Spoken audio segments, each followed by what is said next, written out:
আমরা অনেকেই এই ভাষণটা সম্পর্কে জানি না। আমরা অনেক ভাষণ নিয়ে এখন গর্ব করি। নবী করিম সাল্লাল্লাহু আলাইহি ওয়াসাল্লামের এই যে সর্বশ্রেষ্ঠ ভাষণ, এটা কতজন জানেন? বিদায় হজের ভাষণ। কতজন জানেন বিদায় হজের ভাষণে নবী সাল্লাল্লাহু আলাইহি ওয়াসাল্লাম কি বলেছিলেন উম্মতকে? আমরা একটু আপনাদেরকে শোনাবো, শুনিয়ে ইনশাআল্লাহ লেকচারটা শেষ করব। নবী করিম সাল্লাল্লাহু আলাইহি ওয়াসাল্লাম এই দিনে 31টা বিষয়ে উম্মতকে নির্দেশ দিয়েছেন। 31টা বিষয়, সবগুলো বলার সময় পাওয়া যাবে না, আমি কয়েকটা কথা বলছি। নবী করিম সাল্লাল্লাহু আলাইহি ওয়াসাল্লাম সবার সামনে দাঁড়িয়ে দীর্ঘ 23 বছর অক্লান্ত পরিশ্রম করে দাওয়াতি মিশন কমপ্লিট করার পরে সবাইকে সমবেত করে একটা হজ করলেন। হজ করার পরে তিনি গুরুগম্ভীর কণ্ঠে বলছেন,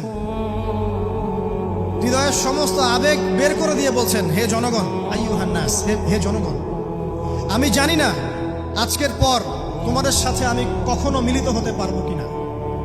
একটু চিন্তা করেন, সাহাবীরা সামনে দাঁড়িয়ে আছেন, নবীজি দাঁড়িয়ে এই কথাটা বলছেন, হে জনগণ, আমি জানি না আজকের পরে আমি তোমাদের সাথে মিলিত হতে পারবো কিনা।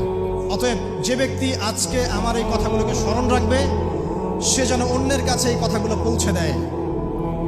হতে পারে যার কাছে পৌঁছে দেওয়া হচ্ছে সেই এই কথাগুলোকে বেশি সংরক্ষণ করতে পারবে। আল্লাহ পাক তার প্রতি রহম করুন যে আমার এই কথাগুলোকে অন্যের কাছে পৌঁছে দেবে। নবীজির ভাষণ। এরপর নবীজি বলছেন, জেনে রাখো নিশ্চয়ই তোমাদের পরস্পরের, মুসলিমদের পরস্পরের সম্পদ, পরস্পরের রক্ত, পরস্পরের এই যে জান, মাল, ইজ্জত, এগুলো একে অপরের জন্য হারাম। মুসলিমদের পরস্পরের রক্ত, পরস্পরের ইজ্জত, সম্মান একে অপরের জন্য হারাম। এর হানি করা একে অপরের জন্য হারাম। ঠিক যেমন আজকের এই দিন হারাম, এই শহর হারাম, এই মাসও হারাম। নবী করিম সাল্লাল্লাহু আলাইহি ওয়াসাল্লাম বলছিলেন, জেনে রাখো 3টা বিষয়ে যেন তোমাদের অন্তর কখনো খেয়ানত না করে। 3টা বিষয়ে তোমাদের অন্তর যেন কখনো খেয়ানত না করে। 1, তোমরা যে কাজটাই করবা শুধু আল্লাহ পাকের সন্তুষ্টির জন্য করবে। তোমরা যে কাজই করবে শুধু আল্লাহর সন্তুষ্টির জন্য করবে। তোমাদের শাসক বর্গের কল্যাণ কামনা করবে। তোমাদের শাসক বর্গের কল্যাণ কামনা করবে। 3 নাম্বার, মুসলিমদের জামাতকে আঁকড়ে ধরে রাখবে। মুসলিমদের ইউনাইটেড কমিউনিটিকে আঁকড়ে ধরে থাকবে। এই 3টা বিষয় পালনের ক্ষেত্রে তোমাদের অন্তর যেন খেয়ানত না করে। এদিন সূর্য ঢলে যাওয়ার পরে নবী সাল্লাল্লাহু আলাইহি ওয়াসাল্লাম আরো বললেন, শুনে রাখো হে মানব জাতি, এটা ভালো করে শোনেন, শুনে রাখো হে মানব জাতি, নিশ্চয়ই আমি মুহাম্মদ সাল্লাল্লাহু আলাইহি ওয়াসাল্লাম জাহেলি যুগের যত কুপ্রথা আছে সমস্ত কুপ্রথাকে আমার পায়ের তলে পিষ্ট করে গেল। জাহেলি যুগে কি ছিল ভাই? শিরিক ছিল, সুদ ছিল, মাদক ছিল, নারীর অবমাননা ছিল, কন্যা সন্তানকে দাফন করা হতো, রক্তক্ষয়ী, হানাহানি, মারামারি, কাটাকাটি ছিল। এগুলো সবকিছুকে আমি আমার পায়ের তলে দাফন করে গেলাম। এটা কি দাফন হয়েছে? তিনি বলছেন, নিশ্চয়ই আমি জাহেলি যুগের সুদকে আমার পায়ে তলে পিষ্ট করে যাচ্ছি। সর্বপ্রথম যার সুদ আমি পিষ্ট করছি তিনি হচ্ছেন আব্বাস ইবনে আব্দুল মুত্তালিব, আমার চাচার সুদ। নিজের পরিবার থেকে দৃষ্টান্ত স্থাপন করলেন। তিনি আরো বললেন, হে উপস্থিত জনগণ, তোমরা মেয়েদের ব্যাপারে সতর্ক থাকবে এবং তোমাদের স্ত্রীদের ব্যাপারে সতর্ক থাকবে, তাদের হকের ব্যাপারে সতর্ক থাকবে, কেননা তোমরা তাদেরকে আল্লাহর কালিমার মাধ্যমে হালাল করে নিয়েছো। অতএব তাদের ব্যাপারে তোমরা সতর্ক থাকবে। তোমাদের উপর তাদের হক হচ্ছে তোমরা যা খাবে, যা পরবে, তাদেরকেও তাই খাওয়াবে, তাই পরাবে। আর তাদের উপর তোমাদের হক হচ্ছে তারা তোমাদের বিছানায় এমন কাউকে আসতে দিবে না যাদেরকে তোমরা অপছন্দ করো।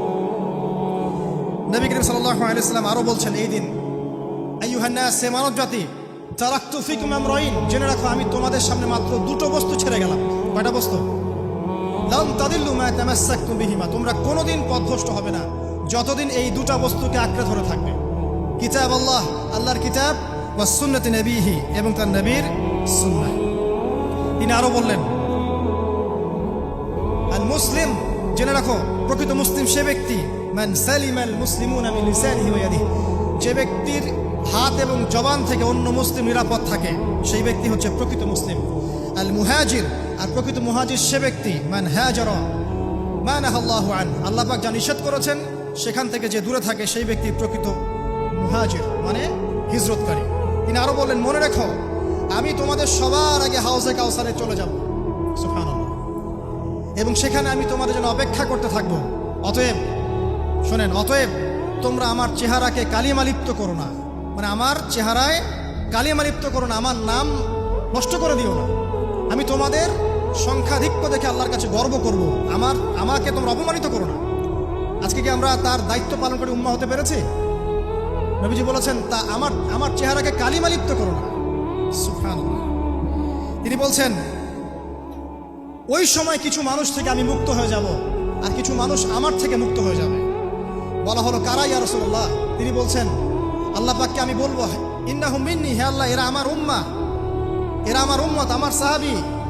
আল্লাহ পাক বলবেন, ইন্নাকা লা তাদরি মা আহদাসা বা'দাক, তুমি জানো না হে নবী, তোমার মৃত্যুর পর এই মানুষগুলো, পরবর্তী মানুষগুলো তোমার দিনের মধ্যে কত বেদাত সংযোজন করেছিল। তিনি আরো বলেছিলেন, হে জনগণ জেনে রাখো, প্রত্যেক পরিবারের জন্য প্রতি বছর একটা করে পশু জবাই করার বিধান। প্রত্যেক পরিবারের জন্য, সামর্থ্যবান পরিবারের জন্য প্রত্যেক বছর একটা করে পশু জবাই করার বিধান রয়েছে।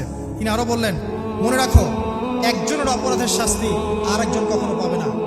আর বাবার দোষে ছেলে কখনো দুষ্ট হবে না, ছেলের দোষে বাবাও কখনো অপরাধী হবে না।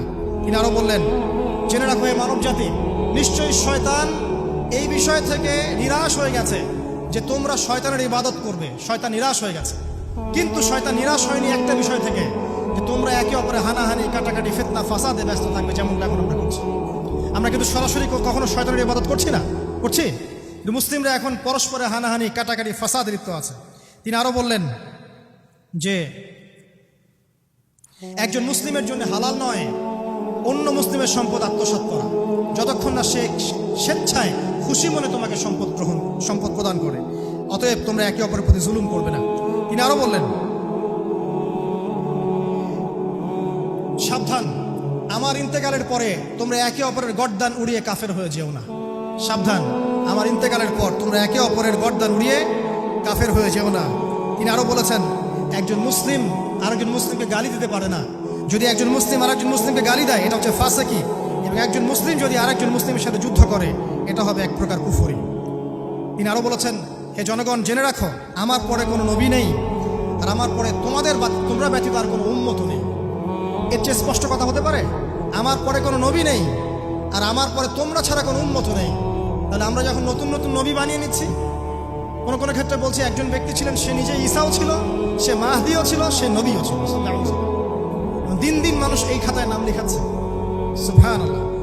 সর্বশেষ তিনি বললেন যে, যদি তোমাদের উপরে, হে মানব জাতি জেনে রাখো, যদি তোমাদের উপরে একটা নাক কাটা কালো কুৎসিত কোনো আমির বা শাসকও চলে আসেন, এবং সে যদি তোমাদেরকে আল্লাহর রাস্তায়, আল্লাহর কিতাব সুন্নাহ অনুযায়ী পরিচালিত করেন, তোমরা অবশ্যই তার আনুগত্য করবে, তার বিরুদ্ধে বিদ্রোহ করবে, তার আনুগত্য করবে। জেনে রাখো, শেষে তিনি জেনে রাখো হে মানব জাতি, আজকে থেকে কুল্লুকুম মিন আদম, তোমরা সবাই আদম সন্তান, ওয়া আদামু মিন তুরাব, আর আদম হচ্ছে মাটির সন্তান। আরবের উপর অনারবের, অনারবের উপর আরবের, সাদার উপর কালোর, কালোর উপর সাদার, লালের উপর কালোর, অথবা কালোর উপর লালের কোনো রকম প্রাধান্য নাই।